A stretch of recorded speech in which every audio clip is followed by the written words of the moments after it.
అన్నయ్య మరి ప్రార్థన చేశారు. ఆయన ఈ చిన్న ప్రార్థన. మహాపరిశుద్ధమైన మా తండ్రి, ఇదిగో నాయన నిలబడిన నేను అయోగ్యురాలని, ఎన్నిక లేని దాన్ని ప్రభువా, ఇట్టి భాగ్యం ఇచ్చినందుకు వందనం నాయన. నన్ను మీ సిలువ చాటును మరుగుపరిచి, నా ప్రతి పాపదోషులను మన్నించి, మీ సిలువ చాటును మరుగుపరిచి మీరే మీ నోటి బోరుగా వాడుకోమని నన్ను నేనుగా మీ హస్తాలకు అప్పగించుకుంటూ యేసు నామమున అడిగి వేడుకుంటున్నా తండ్రి, ఆమేన్. రోమీలకు రాసిన పత్రిక 16వ అధ్యాయము 12వ వచనం. ప్రభునందు ప్రయాసపడు త్రుఫైనాకును త్రుఫోసాకును వందనములు, ప్రియురాలగు పెర్సిసునకు వందనములు. చాలండి. ఇక్కడ మనం చూసినట్లయితే ప్రభునందు బహుగా ప్రయాసపడ్డారంట వాళ్ళు. మన ప్రయాస ప్రభునందు వ్యర్థం కాదని గుర్తెరగమంటారు. మనకి ఓర్పు సహనము అవసరమై ఉన్నది. బహుగా ప్రయాసపడే స్త్రీలను మరి అపోస్తులైన పౌలు ఎంతగానో మెచ్చుకుంటున్నాడు. దేవుని కొరకైన బహుగా ప్రయాసపడే తత్వము చాలా మందికి తక్కువగా ఉంటుందండి. బైబిల్లోనే యోబు యొక్క భార్యను చూసినట్లయితే ఆమెకు అంత ఓర్పు సహనం లేదు, బహుగా ప్రయాసపడే తత్వం లేనే లేదు. ఆమె ఏమంటదంటే యోబుని చూసి దేవుని దూషించి చచ్చిపో అని చెప్తుంది. అంటే ఆమెకు ఓపిక లేదు, సహనం లేదు, బహుగా ప్రయాసపడే తత్వము లేదు. స్త్రీకి మరి ముఖ్యంగా బహుగా ప్రయాసపడే తత్వము ఖచ్చితంగా ఉండాలి. ఆమెకు ప్రయాసపడే తత్వం లేదు. ఎందుకు అని అంటే తను సేవ చేయవలసి ఉంది. ఆయనకు భార్యగా ఉంది కాబట్టి తనకు సేవ చేయవలసి ఉంది. ఆయన చూస్తే ఎటువంటి పరిస్థితుల్లో ఉన్నారంటే బహు దయనీయమైన పరిస్థితుల్లో ఉన్నారు. ఆ శ్రమ, ఆ జబ్బుతోటి ఒళ్ళంతా కురుపులతోటి వాసన వచ్చేటట్లు ఇదంతా ఉంటే ఆమెకి ఇంకా సేవ చేయడానికి సహనము ఓపిక లేదండి. బహుగా ప్రయాసపడే తత్వం లేదు. పేషెంట్స్ ఎవరుంటారో వాళ్ళ దగ్గర సేవ చేయడం అనేది ఒక ఛాలెంజే అనమాట. చాలా ఓపిక ఉండాలి. వాళ్ళకి ఊరికనే కోపం వచ్చేస్తుంది. ఎందుకంటే ఒంట్లో బాగాలేని విధానాన్ని బట్టి ఊరికనే కోపం వచ్చేస్తుంటుంది. మరి అటువంటి పరిస్థితి అయినా యోబు గారి ద్వారా ఆమె ఎంతో ఘనత పొంది ఉంది, ఎంతో మెప్పు పొంది ఉంది. ఏం కావాలంటే అదంతా కూడా ఆమెకు కలిగిన అంత ఆస్తిని అనుభవించిన సమయం అంతా వదిలేసింది. కానీ శ్రమ రాగానే ఏమంటుందంటే నువ్వు కూడా చచ్చిపో, ఎందుకు ఇంకా అంటుంది. చాలాసార్లు జనాలే తేల్చేస్తారనమాట. అంటే మనమే డిసైడ్ చేసేస్తాం, వీడు వేస్ట్, ఇంకా పనిచేయడు, అనవసరం అనుకుంటాం. కానీ దేవుని దృష్టి అలాగుండదండి.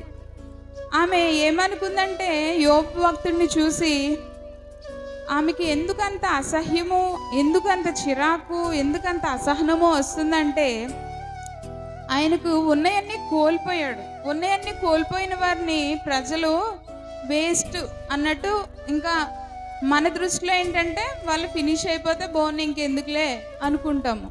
ఎందుకంటే యోబు భక్తుడికి ఆస్తి లేదండి, ఆస్తి అంతా పోయింది. పోనీ ఆస్తి పోతే పోయింది, పిల్లలు ఉన్నారు కదా, పిల్లలైనా చూసుకుంటారంటే బిడ్డలు లేరు. పోనీ బిడ్డలు లేకపోయారు, ఒంట్లో శక్తి ఉంది కదా, చక్కగా ఏదోటి పనిచేసి బతుకుతాడు అనుకోవడానికి ఒంట్లో ఓపిక లేదు. ఆయన పుండ్లు దురద పెట్టి గోక్కోలేక చిల్ల పెంకులతో ఆయన గోక్కునే పరిస్థితి, బూడిదలో కూర్చునే పరిస్థితి. బహు హీనమని కూడా చెప్పుకోవచ్చు. అటువంటి పరిస్థితుల్లో ఉన్న వ్యక్తుల్ని చూస్తే మనుషులుగా మనకైతే చాలా చిరాకు వస్తుంది. కానీ దేవుడు మన వంటి వాడు కాదు.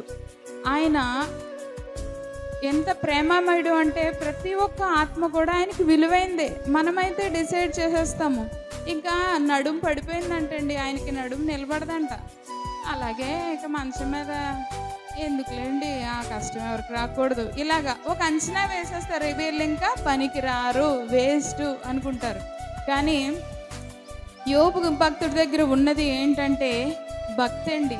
ఆస్తి లేకపోవచ్చు ఉపయోగపడడానికి, పిల్లలు లేకపోవచ్చు, లేకపోతే కష్టపడి పనిచేయడానికి శక్తి లేకపోవచ్చు, కానీ ఆయన దగ్గర ఉన్నది ఏంటంటే భక్తి.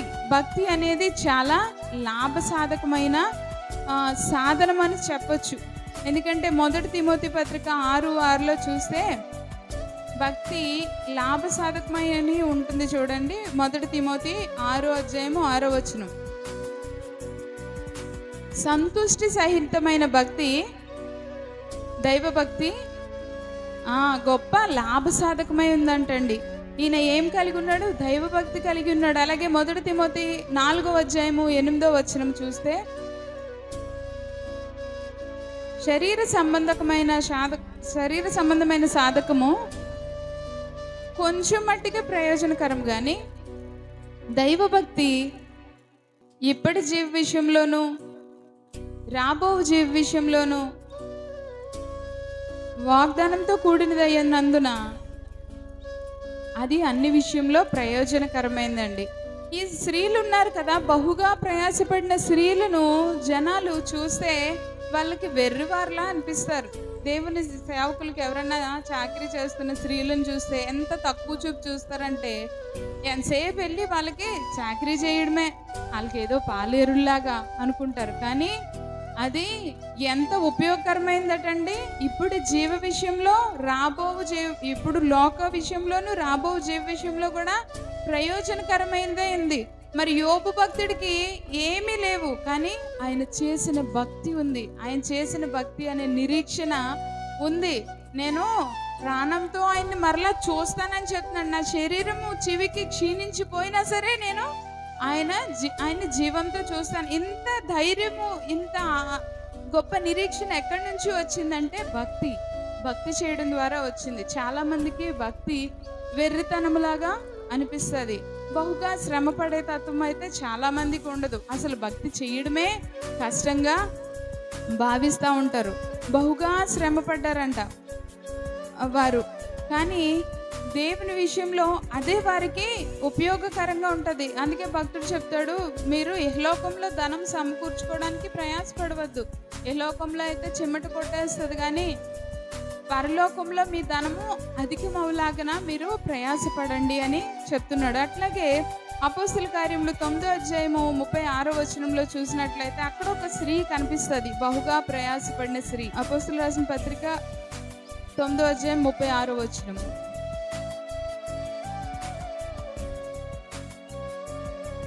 మరియు యొప్పేలో తబితా అని ఒక శిష్యురాలు ఉండెను. ఆమెకు భాషాంతరంన దొర్కా అని పేరు. ఆమె సత్క్రియలను ధర్మకార్యములు బహుగా చేసి ఉందంటండి. సత్క్రియలను ధర్మకార్యములు బహుగా చేసి ఉందంట. ఎవరికన్నా మనము ఉన్నది కలిగి ఉన్నది కొద్దిగా పెట్టాలంటే కూడా మన చేతులు రాని పరిస్థితి ఉంటాయి. ఎంతసేపు కూడా నాకేముందండి నేను పెట్టడానికి, నాకేం లేదు అనుకుంటారు. కొంతమందికి అయితే బిర్యానీ కానీ ఏదన్నా వండుకున్నప్పుడు అత్తగారి తరపున వాళ్ళు ఎవరైనా వస్తే బాధ అయిపోద్ది. చక్కగా వండుకున్నాము, టయానికి వచ్చేసారు బాబు అని. అమ్మ తరపు వాళ్ళు వచ్చారనుకోండి, ఆనందంగానే ఉంటుంది. అలాగే ఇంట్లో మంచిగా బిర్యానీ వండించుకున్నప్పుడు మా చెల్లో మా తమ్ముడో వస్తే బాగుందని పురుషునికి ఉంటుంది. వాళ్ళు వస్తే ఈవిడికి బాధ. వీళ్ళకి నా తల్లో ఎవరన్నా వస్తే బాగున్ను, మా అమ్మ కుదికి పంపిస్తే బాగున్ను అనుకుంటా. అలా పంపిస్తే ఈయనకి బాధ. ఎవరికి పంపలేదనుకోండి, ఎవరికి బాధ ఉండదు. కానీ ఆ స్థితి మంచిది అని మనం అనుకుంటాం, కానీ అది మంచిది కాదండి. లోకా 16:19 ఒకసారి చూద్దాము. లోకా 16:19 త్వరగా తీయాలి.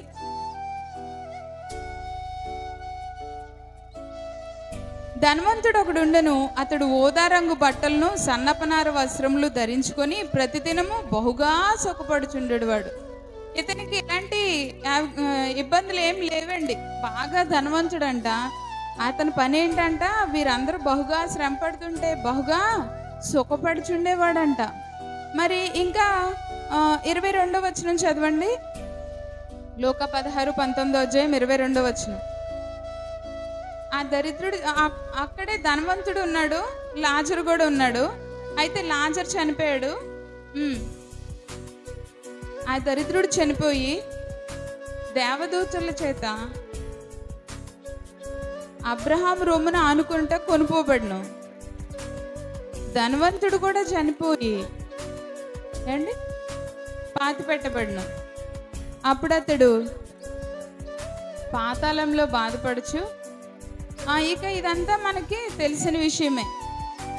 ఇది ఎందుకు చెప్తానంటే, చాలామంది సుఖంగా ఉండడానికి మోస్ట్ ప్రిఫరెన్స్ ఇస్తారనమాట. నేను నీకు పెట్టను, నీది నాకు పెట్టద్దు. కొంతమంది పాలసీ ఇలా ఉంటుంది. లేదా కొంతమంది పాలసీ, నేను మీ ఇంటికి వస్తే మీరేమిస్తారు, మీరు మా ఇంటికి వస్తే మీరేం తెస్తారు. ఎంతసేపు లాభమే ఆశిస్తూ ఉంటుంది మనసు. ఎంతప్పటికీ కూడా దాతృత్వం కలిగి ఉండాలి, ఇవ్వాలి, పేదలకు ఇవ్వాలి. వీటి విషయంలో వీళ్ళు బహుగా ప్రయాసపడ్డారంట. అసలు మనకు ప్రయాస కూడా ఉండదు, దాన్ని అవాయిడ్ చేసేస్తాం అంతే. మనము అటువైపు వాళ్ళు వస్తే వీళ్ళకి బాధ, ఇటువైపు వాళ్ళు వస్తే వాళ్ళకి బాధ. ఎంతసేపు ఎవరికైనా పక్కింటి వాళ్ళకి కానీ, ఎదురింటి వాళ్ళకి కానీ, తెలిసిన వాళ్ళకి కానీ ఎందుకు పెడతాము అంటే, వాళ్ళు మరి మొన్న వండుకున్నప్పుడు ఇచ్చారు కదా, అందుకని మనము ఇవ్వాలి. వాళ్ళు అలా చేశారు కదా, వాళ్ళతో ఎప్పటికైనా మంచి జరుగుతుంది మనకి అని చెప్పేసి మనము ఇస్తూ ఉంటాము. ఈ ధనవంతుడు ఏం చేశాడంటే అండి, ఓదారంగు బట్టలు ధరించుకొని, సన్నపు నార వస్త్రములు ధరించుకొని ప్రతిదినము బహుగా సుఖపడుచుండేవాడంట. నా ప్రాణమా తినుము తాగుము సంతోషించమని కూడా ఇంకో ధనవంతుడు అన్నాడు, నీకోసం కొట్లలో నింపేశాను అంతా అని. కానీ దేవుని విషయంలో ఇహలోకంలో లాభం ఏమై ఉంటాయి, అన్ని నష్టము, బుద్ధి నష్టము, వాటి వల్ల ఏ ప్రయోజనం ఉండదు. కానీ దేవుని విషయంలో లాభమైన విషయాలు ఏంటంటే భక్తి మాత్రమే. అది ఎన్నిక లేనిదిగా కనిపిస్తుంది ఇహలోక ప్రజలకి. ఏంటి అస్తమాటు ప్రతి వారము ప్రార్థనలు, ఏంటి ప్రార్థన అంటే వెళ్ళిపోతుంది. ఏం చేయడానికి అంటే, రేపొద్దున ప్రార్థనే ఉంటుంది, ఆమె చక్కగా ప్రార్థన చేసుకుంటూ ఉంటుంది, ఆ భర్త నరకంలో కాలుతూ ఉంటాడు. ఇక్కడ మాత్రము ఆయనదే పైచేయి అనుకోవచ్చు కాసేపు, కానీ లాభసాధకమైనది భక్తి మాత్రమే. అయితే స్త్రీలు ఆమె దొరకని చూసినట్లయితే ధర్మ కార్యములు బహుగా చేసిందటండి. అంటే ఆమె ఎంత ధనవంతురాలై ఉంటుందా, ఎంత ధనవంతురాలని కాదు, కానీ ఆమె కలిగి ఉన్నది పేదలకు ఇవ్వడానికి, అనేక వాళ్ళకి ఇచ్చిన వస్త్రములు, వీటన్నిటిని చూసి మరి పేతురు భక్తుడు ఆమెను స్వస్థపరచడం జరిగింది. బహుగా ప్రయాసపడే స్త్రీలు కావాలండి, బహుగా ప్రయాసపడరు. మరి ఇదివరకు నేను లాస్ట్ వారం కూడా చెప్పాను, రమాబాయి, పండిత రమాబాయి, ఆమె ఒక తల్లిని తండ్రిని పోగొట్టుకొని ఉన్నది, అన్నదమ్ములు చనిపోయారు, విధవరాలుగా ఉంది, వచ్చే డబ్బులు లేవు, ఏమీ లేవు. కానీ ఆమె సమాజం కొరకు సేవ చేయాలని ఉంది. అంతేకాదు ఆమె హెబ్రూ భాషను నేర్చుకుందంట, గ్రీకు భాషను నేర్చుకుందంట, మరాఠీలోకి, ఆ మరాఠీ ప్రజల కొరకు బైబిల్ని వారి భాషలోకి అనువదించిందట. చూడండి ఎంత బహుగా ప్రయాసపడి ఉంటుంది. ఒక భాష మనము ఇంగ్లీష్ నేర్చుకోవాలంటే ఇంకా అసలు చచ్చిపోతాము, అది మన వల్లే కాదనుకుంటాం.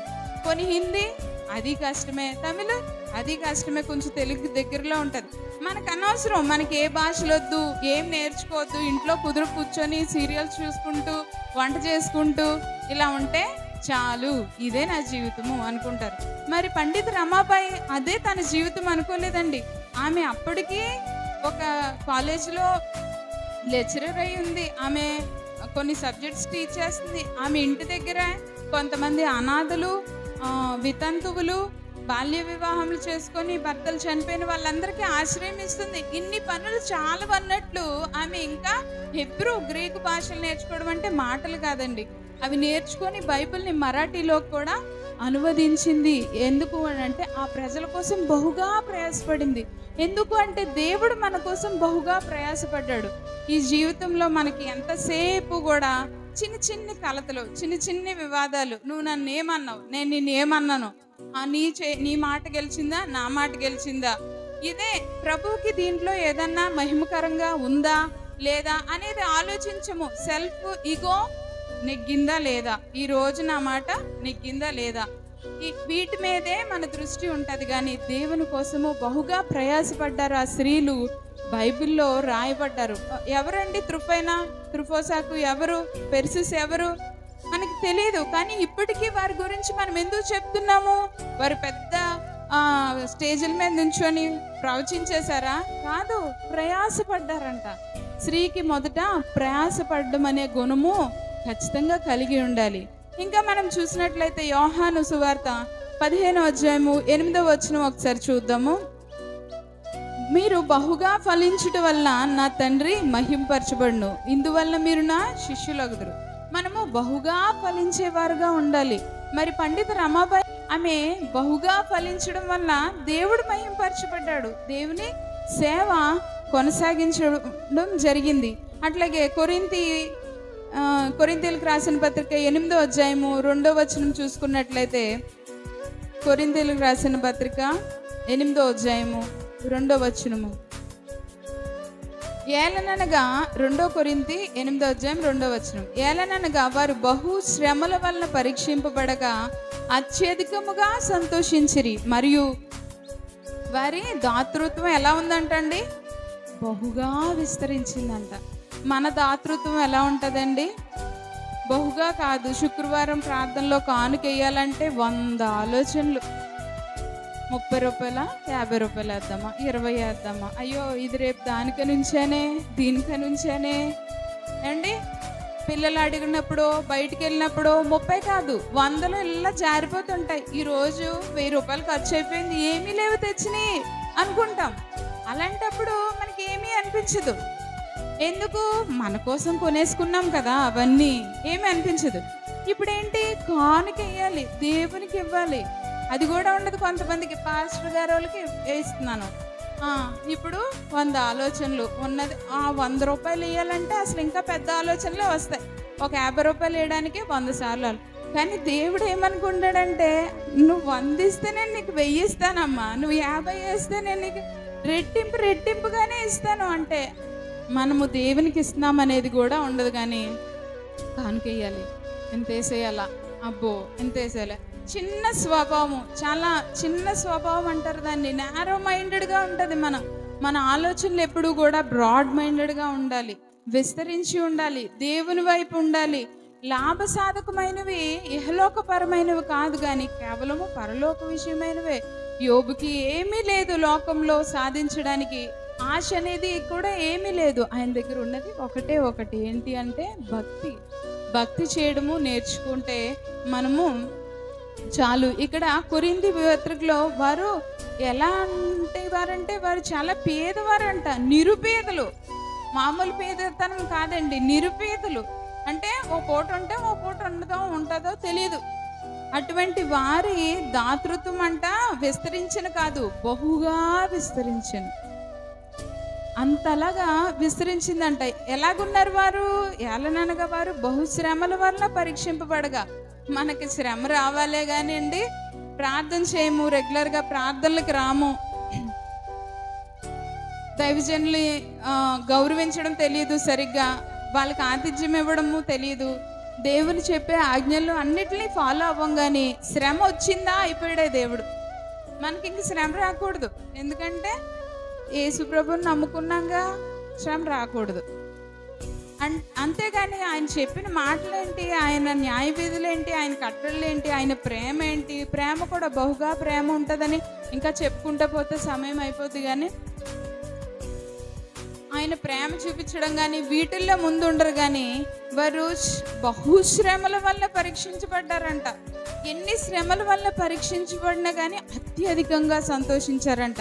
మనకి బహుశ్రమలు అక్కర్లేదండి, చిన్ని శ్రమ చాలు రావడం, వెంటనే దేవుణ్ణి అనేటంత కలిగిన వారు అయిపోతాం. ఏదో సొంత ఇంట్లో వాళ్ళనో అమ్మనో నాన్నో అన్నంతకంటే ఎక్కువగా మరి అనేస్తూ ఉంటాం. కానీ దేవుని విషయంలో ఏమన్నా మనం చేస్తున్నామంటే మాత్రం అది మాత్రం జీరో, ఎటువంటి బ్యాలెన్స్ ఉండదు. కానీ దేవుణ్ణి మాత్రం క్వశ్చన్ చేయడంలో ముందుంటాము శ్రమ రాగానే. వీరైతే ఏలననగా వారు బహుశ్రమల వల్ల పరీక్షింపబడగా అత్యధికంగా సంతోషించిరి, మరియు వారు నిరుపేదలైన వారి దాతృత్వం బహుగా విస్తరించిందంట. కాబట్టి మనము ఒకసారి మనల్ని మనం పరీక్షించుకుందాము. మన ఆలోచనలు ఎలా ఉంటున్నాయి? ఇహపరం వరకు మాత్రమే లిమిటెడ్గా ఉంటున్నాయా? లోకపరంగా మాత్రమే ఉంటున్నాయా? చిన్నగా మాత్రమే ఉంటున్నాయా? నేను దేవుని కొరకు ఎంత ప్రతి స్త్రీ ప్రతి పురుషుడు కూడా దేవునికి ఉపయోగపడగలడు. దేవునికి సమయం అంటూ కేటాయించినప్పుడు, దేవునికి సమయం కేటాయించము, బైబిల్ చదవము, లేదా జీవిత చరిత్రలు చదవము, లేకపోతే నేను 10 మందికి ఎలా ఉపయోగపడగలను, ఒక కుట్టి మిషన్ నేర్చుకున్నాను అనుకో, 10 మందికి పేదలైన వారికి నేను కుట్టి ఇవ్వగలను. వారు డబ్బులు పెట్టుకోలేరు కదా. లేకపోతే ఇంకొకటి ఏదో నేర్చుకున్నాను అనుకో, లేకపోతే నేను ఈరోజు పచ్చడి పెట్టుకున్నాను, కొంతమందికి ఇవ్వగలను. మన చుట్టుపక్కల ఉన్న పేదోళ్ళకి నేను ఎలా సహాయపడగలను, వారికి ఏ విధంగా నేను సహాయపడగలను, సమాజానికి ఏ విధంగా సహాయపడగలను. ఎంతసేపు నేనున్నానా, నేను తిన్నానా, ప్రభా నాకు ఆ డబ్బు ఇవ్వు, ఈ డబ్బు ఇవ్వు, మమ్మల్ని ఎలా ఆశీర్వదించు, అలా ఆశీర్వదించు మాత్రమే కాదు, మనము దేవుని వైపు, ఆయన కార్యాల వైపు బహుగా శ్రమపడడం ఎప్పుడైతే మొదలు పెడతామో, ఆయన ఆశీర్వాదాలు దీవెనలకు ఇంకా లెక్క ఉండదు, అంతు ఉండదు అనమాట. అది మనము తెలుసుకున్న వారమైతే ఏలోక విషయాల గురించి ఆలోచించము. చిన్న చిన్న గొడవలు, చిన్న చిన్న ఇబ్బందులు, చిన్న చిన్న మనస్పర్ధలు, సర్లే తెలియక అని ఉంటారు, లేకపోతే సర్లే తెలియక అనేసి ఉంటాడు, సరే నా పరిస్థితి వాళ్ళకి తెలియదు కదా అనుకునే మైండ్ మనం కలిగి ఉండి వేట్ల మీద కాన్సన్ట్రేషన్ ఉంచాలి అంటే దేవునికి నేను ఎలా ఉపయోగపడగలను?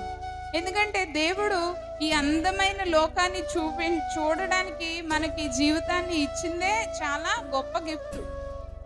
ఇంకా అంతకు మించి మనకి ఏ ఆశీర్వాదము అవసరం లేదు అసలు.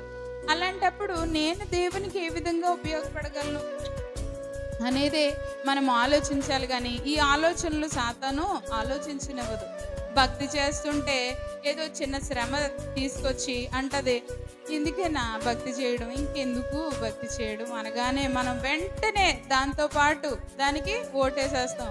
అవును కదా, ఏదో వెళ్తున్నాం భక్తి, వెంటనే నిరుత్సాహం వచ్చేస్తుంది.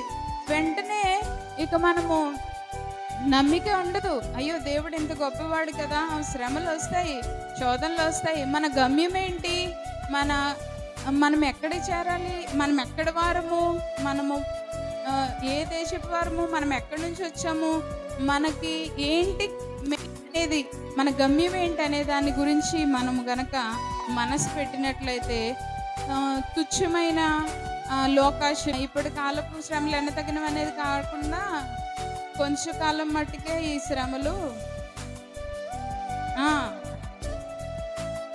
పూర్ణులుగా చేసిన కాబట్టి ఇది కొంచెం కాలమే మనం శ్రమ పడతాము, ఇవన్నీ ఎన్నతగినవి కాదు అని మనము గుర్తెరిగి, మరి త్రుఫైనాకు, త్రుఫోసాకు, మరియా, ప్రియురాలకు పెర్సిసు, వీళ్ళందరూ ఎలాగైతే బహుగా శ్రమ పడ్డారు, అట్లాగే తబిత అనే దొరక ఎలాగూ శ్రమపడి వారందరి కోసం బహుగా ధర్మకార్యాలు చేసిందో, కొరింథీయులు ఎలాగైతే శ్రమలు పొందుతున్న వారి దాతృత్వం ఎంత అధికముగా ఉందో, అన్ని విషయాల్లో మనము కూడా బహుకి ట్రై చేయాలి. అసలేం లేదనుకోండి, కానీ బహుకి ట్రై చేస్తే అసలైనా చేస్తామనేది అర్థం.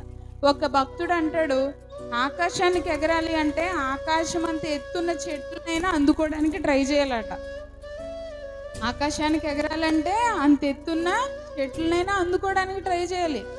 అంటే మనం బహుగా శ్రమపడాలి, బహుగా దాతృత్వంగా ఉండాలి, బహుగా ధర్మకార్యాలు చేయాలి అనడానికి ట్రై చేస్తే మినిమంలో మినిమం కొద్దిగా బాగుపడతామన్నమాట. కొద్దిగా మనకి అలవాటు అవుతుంది భక్తి అనేది. అలాగా దేవుని కొరకు శ్రమ పడడం అలవాటు చేసుకుందాం. దానివల్ల దేవుని యొక్క గొప్ప దీవెనలు మనం పొందుకునేలాగా దేవుడు మిమ్మల్ని, నన్ను, మనందరినీ ఆశీర్వదించును గాక.